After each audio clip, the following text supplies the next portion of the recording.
যদি পাশেই না থাকো, তবে পাশে আছি বলে তাকে দিনের পর দিন মিথ্যা আশ্বাস দিও না।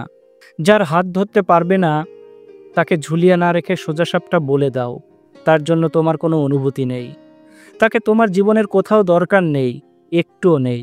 ভদ্রতা বজায় রাখতে গিয়ে যাকে তুমি বলতে পারছো না তুমি তার জন্য নও, সেই মানুষকে একদিন ছেড়ে দিতে হবেই। তার চেয়ে ভালো মানুষটাকে সমুদ্রে ডুবে যাওয়ার আগেই বলে দাও।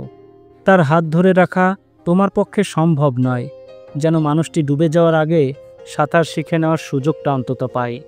একজন তোমাকে ভালোবেসে বারবার খোঁজ খবর নিচ্ছে, ফোন দিচ্ছে, ঘন্টায় ঘন্টায় মেসেজ করছে, আর তুমি দেখেও না দেখার ভান করে আছো। আবার পরবর্তী সময়ে সেই মানুষটাকেই বলছো ফোনের পাশে ছিলাম না, দুঃখিত বলে কাটিয়ে যাচ্ছ, দায় এড়িয়ে যাচ্ছ। এখানে তোমার প্রতি মানুষটার আগ্রহ রয়েই গেল। মানুষটি ভাবল তুমি তার সাথেই আছো, সে ভরসা পেল, অথচ তুমি তাকে ইচ্ছাকৃতভাবেই অবহেলা করলে। এগুলো করে মজা নেওয়াটা ঠিক নয়, একদম ঠিক নয়।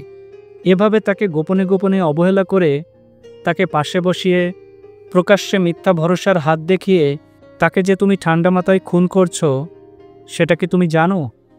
এভাবে কাউকে খুন করার কোনো অধিকার নেই তোমার।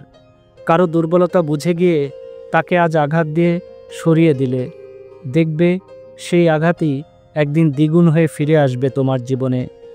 সেদিন তুমি কোথাও ঠাঁই পাবে না, মনে রেখো।